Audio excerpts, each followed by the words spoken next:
6 अपराधों से बच जाए जो भक्तों के प्रति होते हैं। भक्त के ये 6 अपराध तुम्हारी भक्ति को ढक देंगे।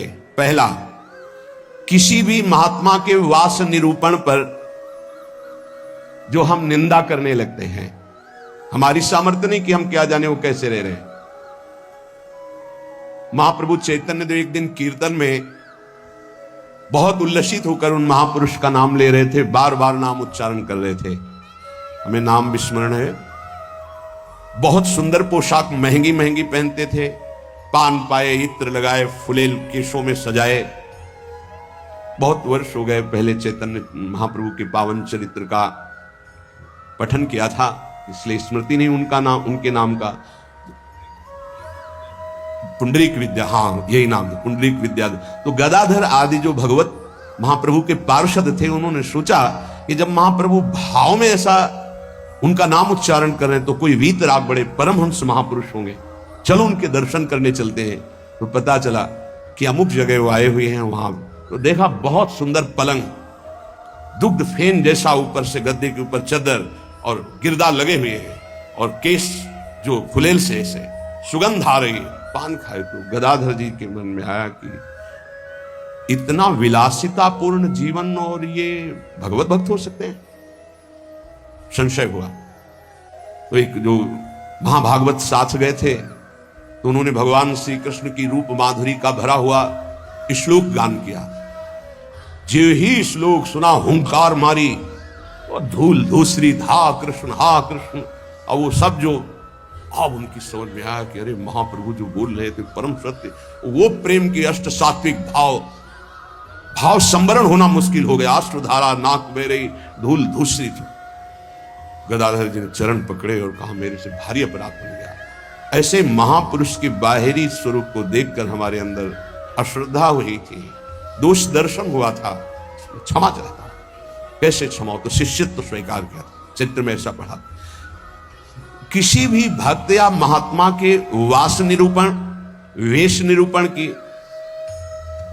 अगर वृत्ति आपने की तो अपराध बन जाएगा।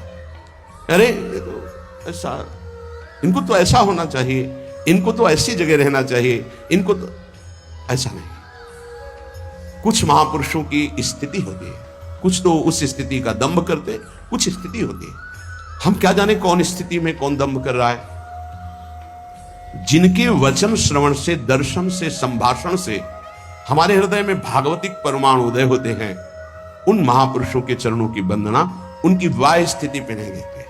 हो सकता है सोने चांदी के सिंहासन पर बैठे हो, छत्र हो, चमर डुल रहा हो, वो स्थिति ब्रह्माकार है, स्थिति भगवदाकार है, कैसे पता चले। परशुराम जो आचार्य जी थे, उनके आश्रम के बाहर लिखा था, माया सगी न तन सगा, सगा न ये संसार। परशुराम ये कह रहे, सगा सुसिरजन हार। तो एक लंगोटी लगाए, लौकी की कमंडल लिए और भारी वैराग्य वृत्ति के अंदर गए और कहा ये श्लोक किसका लिखा हुआ है, दोहा। तो उनका गुरुदेव का, कहाँ है? तो गए, देखे गिरदा लगा हुआ, छत्र लगे हुए परशुराम देवाचार्य जी महाराज। तो उनका, महाराज आपका श्लोक लिखा हुआ है? बोले हाँ। तो बोले केवल लिखा हुआ है या है आप में? क्योंकि उनको गर्व था कि मैं लंगोटी लगाए लौकी का, और ये तो वैभव संपन्न महात्मा है। तो बोले लिखा है माया सगी न तन सगा, सगा न ये संसार। आपने कहा सगा जो सृजनहार, हम तो सब माया ही देख रहे हैं। उनका आपका इशारा क्या है? बोले जब सृजनहार सगा है तो फिर माया क्या? बोले चलो आपने समझा दिया, बड़ी कृपा, चल दिए। बोले कहां चल दिए? बोले जहां ले चलो आप। स्थिति प्रज्ञ महापुरुष थे। चलो, जब 10-12 किलोमीटर चले तो बोले भिक्षा का हमारे समय हो रहा। तो बोले परशुराम देवाचार्य ने आज तक कभी हाथ नहीं फैलाया, आकाश वृत्ति पे हम रहते हैं, प्रियालाल जैसी व्यवस्था करते हैं उसके अनुसार रहते हैं। बोले हम तो भिक्षा वृत्ति से रहते। बोले जाओ मांगने। बोले आपके लिए भी ले आवे, कभी किसी का सहयोग नहीं चाहा, केवल सीधे प्रियालाल से आप अपने लिए लाइए और पाइए, और जहां आपकी इच्छा वहां ले चलिए। वो गए भिक्षा लेने, वो जंगल के एक जगह बैठे हुए थे, तो वहां से राजा की सवारी निकली। देखा परशुराम देवाचार्य उतरे, साष्टांग दंडवत। महाराज यहाँ कैसे? प्रभु की इच्छा।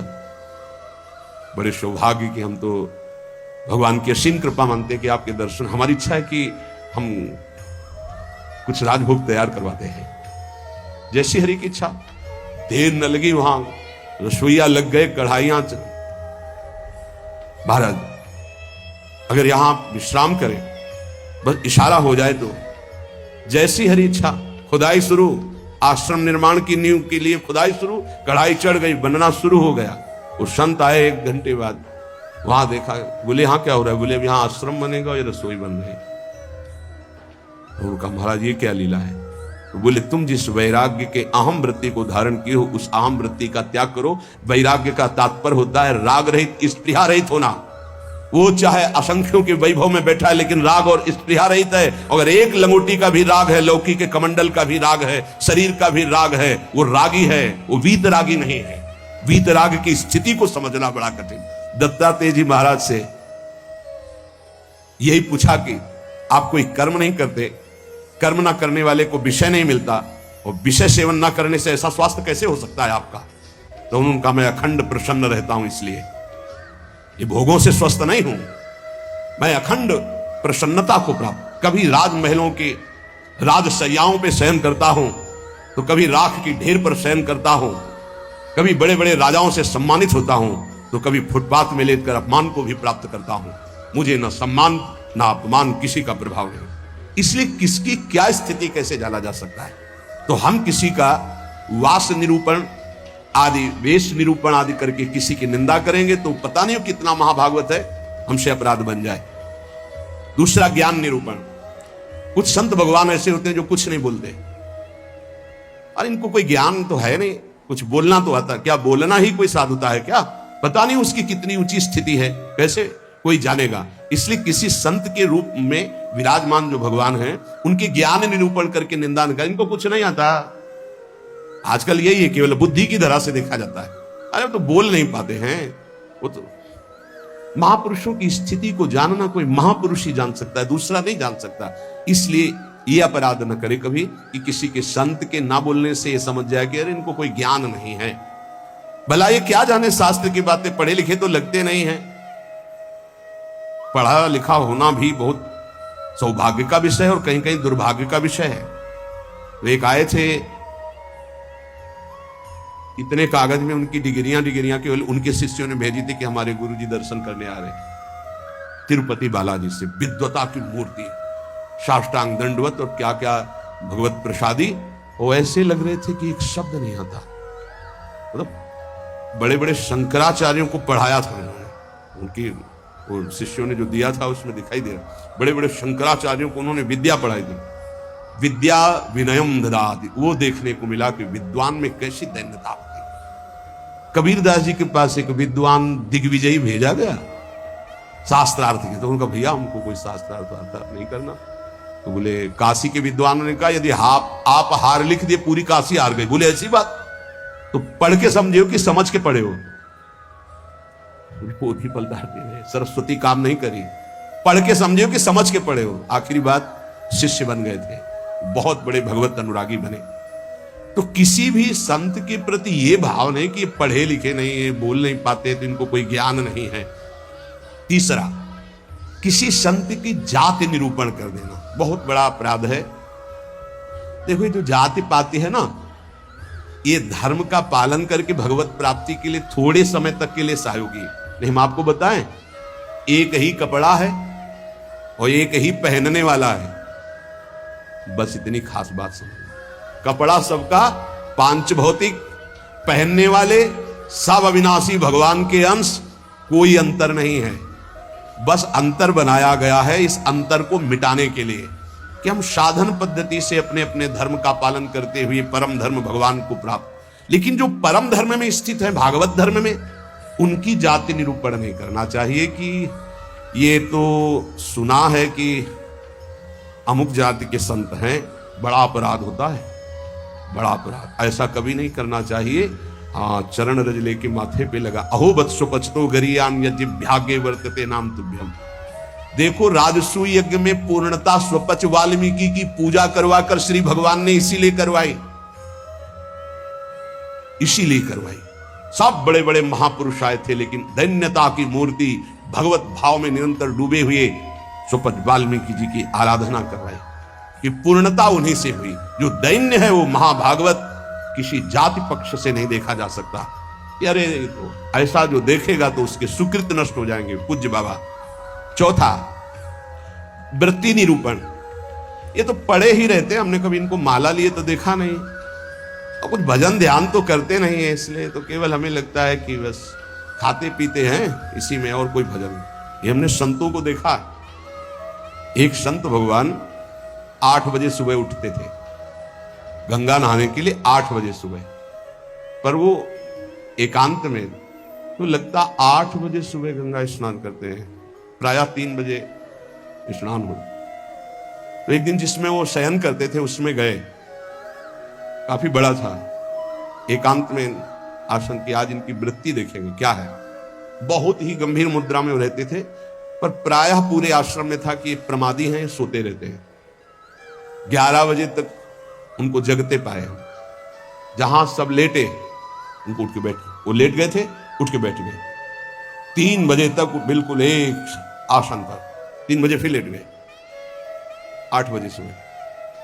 संतों को जानना बड़ा कठिन है, उनकी क्या दिनचर्या है, वो कैसे भाव में रहते हैं। केवल बाहरी व्यवहार देख करके उनकी निंदा कर देने से सुकृत नष्ट हो जाएंगे, भक्ति ढक जाएगी। स्वरूप निरूपण। ये महात्मा में तेज तो है नहीं चेहरे में, ये तो ऐसे ही मालूम देते हैं कोई साधु तो नहीं, क्योंकि चेहरा नहीं बता रहा। नहीं, ऐसा नहीं है। अगर महात्मा की पहचान करनी तो तुम्हें महात्मा होना पड़ेगा। महात्मा बनकर ही महात्मा को पहचाना जा सकता है, दूसरा नहीं पहचाना जा सकता। बाहर से किसी के रूप को देखकर थोड़ी तुम जान सकते हो कि रूप तो आप गौर से देखिएगा, किसी किसी की मांस भक्षण करने वाले का भी चमकता रहता है। मलाई रबड़ी खाने से भी रूप चमकने लगता है, थोड़ा सा संयम रखे तो उससे भी चमकने लगता है। अब वो महात्मा किस कोटि का भजन कर रहे हैं, कोई रूप से थोड़ी महात्मा का लेना देना होता है। अब श्रीधर बाबा की छवि जब लगे तो आप देखना लंगोटी है, हड्डी हड्डी दिखाई दे रही, गाल चिपकी हुई है, आंखें धसी हुई हैं। आपको पता है, खुद देखे हुए हैं कि 24 घंटे भजन में मगन। तो किसी महात्मा के रूप को देख करके ऐसा कोई रूप निरूपण करेगा तो उससे अपराध लग जाएगा, और प्रायः ये ध्यान नहीं दिया जाता। ऐसा धातु निरूपण। भगवत विग्रह पाषाण का है कि ये धातु का है, सामने पूछे ये पत्थर के भगवान है कि इसमें अष्ट धातु के। घोर अपराध बुद्धि। भगवत विग्रह सामने नहीं, भगवत विग्रह साक्षात अर्चावतार भगवान है, भाव उसमें। ये नहीं कि सामने जाके पूछे संगमरमर के बनी हुई, कौन सी धातु के बनी हुई भगवान है, ये अपराध।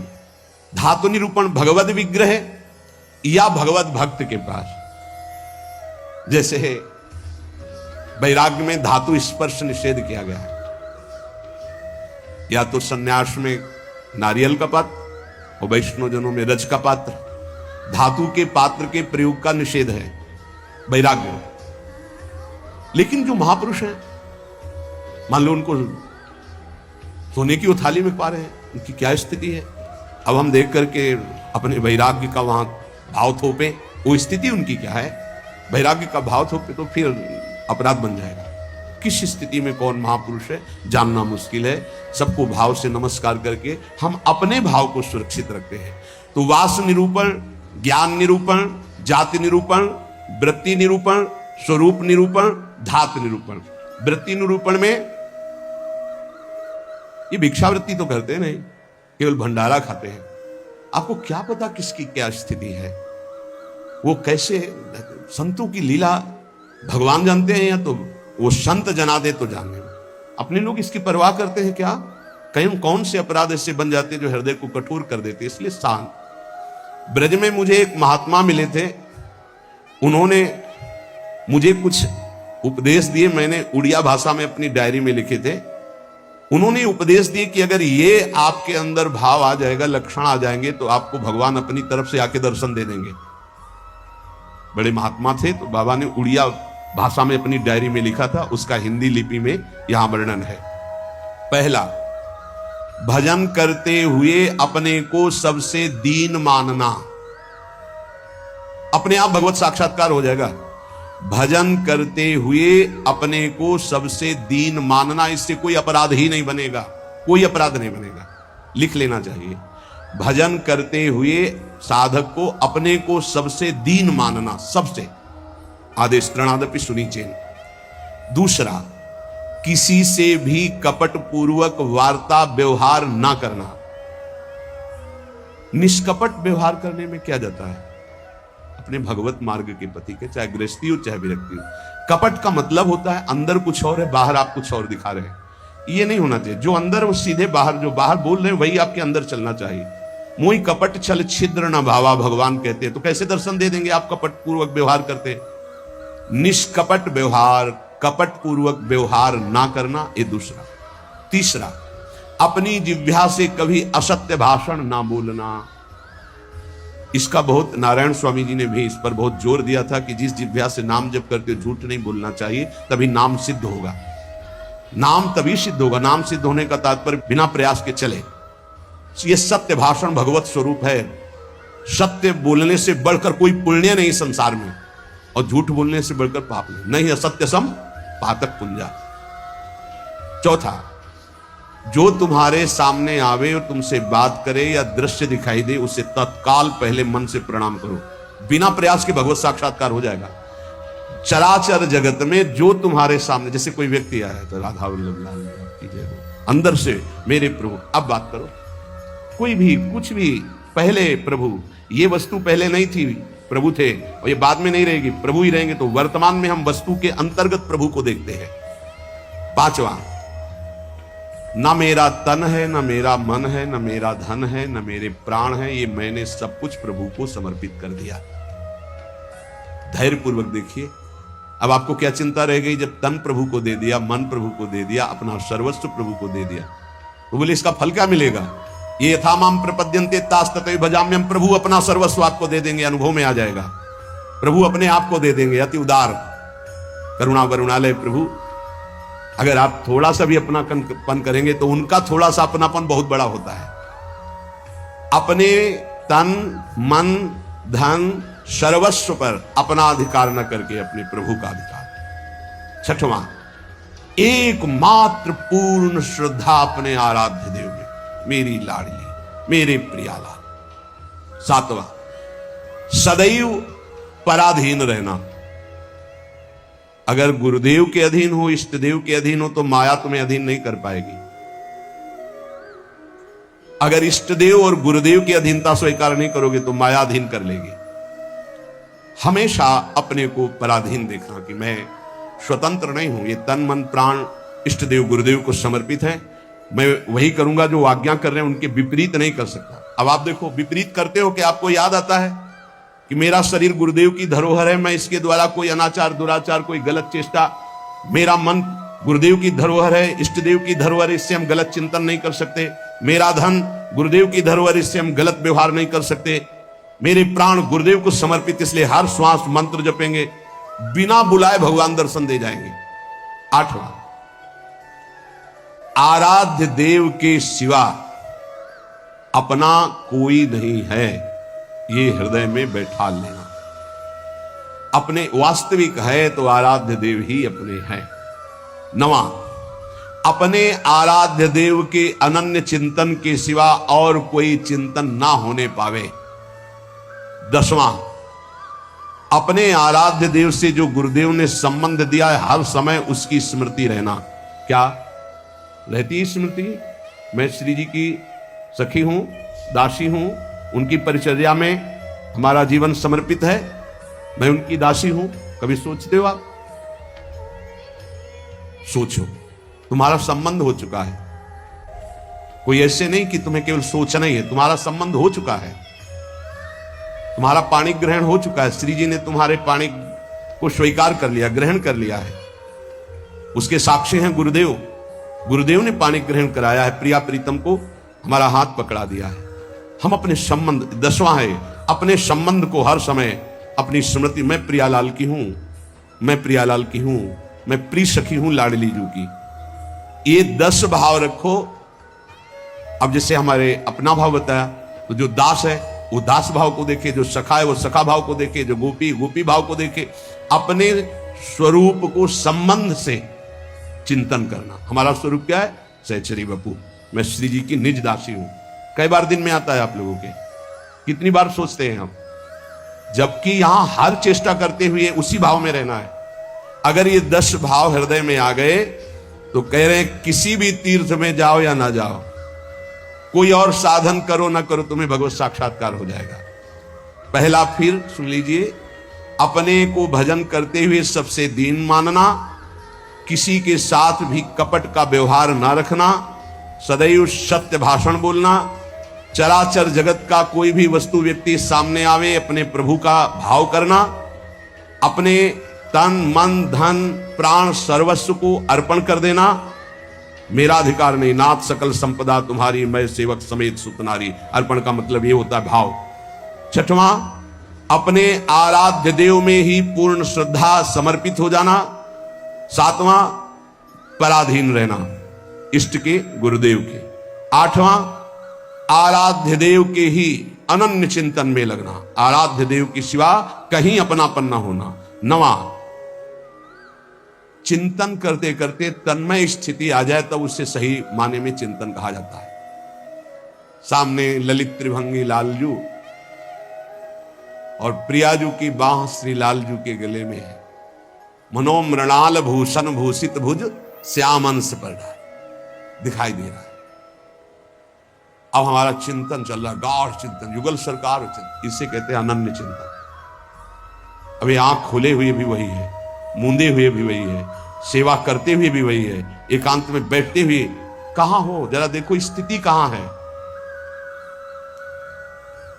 यदि आप किसी भी तीर्थ का अवगाहन करते हुए 10 बातें आप में नहीं है तो उसका फल आप ग्रहण नहीं कर पाएंगे, क्योंकि अपराध कोई ना कोई बन जाएगा।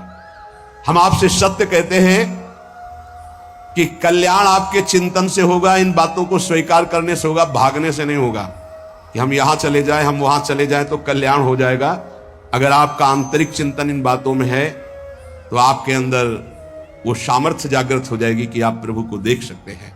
इसलिए जो सत्संग है उसे बार बार सुना जाए, उसका मनन किया जाए और अपने हृदय में धारण किया जाए तो हमारा इसी जन्म में अंतिम जन्म माना जाएगा और भगवत साक्षात्कार हो जाएगा। जहां तक गुरु कृपा से प्रयास है, कथन श्रवण करके यही प्रयास है कि संसार की असत वृत्तियां छूटे और भगवत प्राप्ति हो जाए। हमें भी, आप सबको भी। जिनको ये नहीं चाहिए तो भूल मत करना, यहां कुछ लाभ नहीं मिल पाएगा, यहां नहीं मिल पाएगा। यहां लाभ अगर मिल पाना है तो एकमात्र अध्यात्म का लाभ मिल सकता है।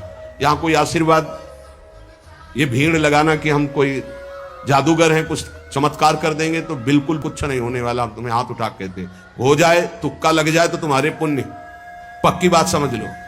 तुक्का लग जाए कि आप कामना करके आए, कामना की पूर्ति हो गई तो आपके पुण्य, हमारा कोई उसमें लेस मात्र भी सहयोग नहीं है।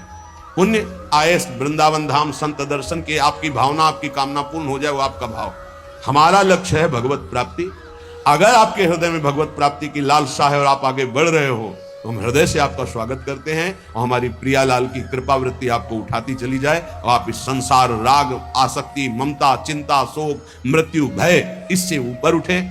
बस हमारी आशा यही है। जो प्रयास है सत्संग का या एकांतिक का, उसका फल केवल यही, भगवत संबंध दृढ़ हो जाए, भगवत प्राप्ति हो जाए। और जिसको ये लक्ष्य नहीं है तो हमें लगता है कि समय बर्बाद ना करे, दूसरी जगह खोज ले जहां उसकी मनोकामनाएं पूर्ण होंगी। यहां नहीं हो सकती। बिल्कुल समझ लीजिए, यहां कामनाओं का नाश होता है, कामनाओं की पूर्णता नहीं। यहां कामनाओं की निवृत्ति होती, कामनाओं की पूर्ति नहीं। यहां यदि हम कामनाओं की पूर्ति की भावना लेकर के आएंगे तो शायद है कि तुम्हें असंतोष हो जाए। बिल्कुल पक्की बात समझो। और कामनाएं अगर पूर्ण होती हैं तो वो कोई खास बात नहीं है। जन्म जन्म से सब कामनाएं भोगते चले आ रहे हैं। एक कामना जागृत हो जाए कि मुझे भगवान की प्राप्ति करनी है तो हमारा सत्संग सार्थक, हमारा एकांतिक सार्थक, हमारा जीवन सार्थक। इस संसार का नाम मृत्युलोक है, यहां सबको मरना है। सीधी बात सुनो, मरना है आज नहीं तो कल, कल नहीं तो परसों, चाहे बीते बरसों, अंतिम परिणाम शरीर छूटना है। जब शरीर छूटना है तो सब कुछ छूटना है। तो इसलिए हम इसका महत्व नहीं रखते। दुख सुख भोग कर समय काट लो, राधा राधा राधा बोलो और जन्म जन्मांतरों के पापों का नाश करके परमानंद में निमग्न हो जाओ। हमारा लक्ष्य यही है। आज बनावटपन बहुत पसंद किया जाता है। आज मधुर वचनों के द्वारा तुम्हारी कामनाओं की पूर्ति के वादे बहुत पसंद किए जाते हैं। वो यहां नहीं है, नहीं होगा। वृंदावन की भूमि से कह रहे हैं, यदि आपका लक्ष्य भगवत प्राप्ति नहीं है तो यहां आना, आपका हमारे पास आना यहां व्यर्थ माना जाएगा। आप अन्यत्र देख लीजिए। भगवान नाम जप, आचरणों की पवित्रता, भगवत प्राप्ति, तो जी जान से आपके मित्र हैं, सहयोगी हैं, आपके चरणों की वंदना करेंगे और आपका आदर से हम संभाषण भी और आदर से आपको परमार्थ में बढ़ाने की वृत्ति भी। परमार्थ से प्रिया प्रीतम से मतलब नहीं, अपने शरीर और कामनाओं की पूर्ति से।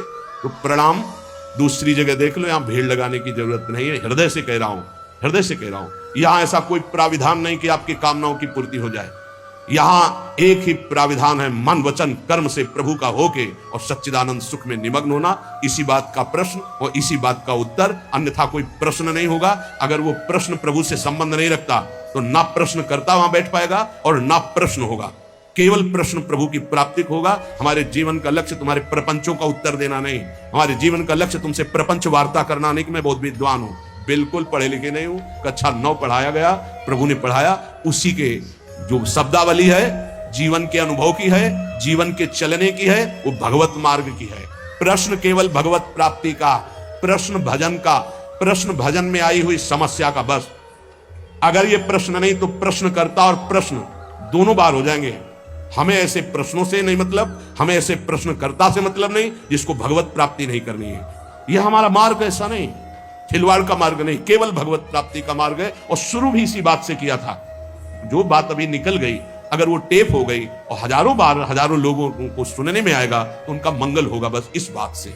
अब वो एक अलग रूप होता चला जा रहा है। फालतू के जो प्रश्न, जिनका हमसे, हमारे भागवतिक मार्ग से कोई संबंध नहीं है, ऐसे प्रश्न ना हम सुनेंगे, ना ऐसे का उत्तर दे पाएंगे। हमारी क्षमता नहीं है, क्योंकि हमारे केवल प्रियालाल भगवत प्राप्ति की वार्ता, अन्यथा मौन, श्रवण इंद्री बंद। क्योंकि बहुत कम समय जीवन का बचा है जो प्रियालाल में जाए, हमारा भी और आपका भी। पता नहीं है कौन सी श्वास आखिरी हो। व्यर्थ के प्रपंच में समय नष्ट करना यह बर्दाश्त नहीं। इसलिए भगवत प्राप्ति के मार्ग में चलने वाले उपासकों का स्वागत है। जो हृदय में है, जो गुरुदेव प्रताप है, उसमें साझा है आपका। यदि भगवत प्राप्ति नहीं तो राधा वल्लभ श्री हरिवंश, भीड़ लगाने की जरूरत नहीं। हम अयोग्य हैं, हम आपकी कामना पूर्ण नहीं कर सकते, हम आपके प्रपंचों का उत्तर देने लायक नहीं हैं। आप कहीं और स्थान देख लीजिए। श्री राधा वल्लभ लाल की।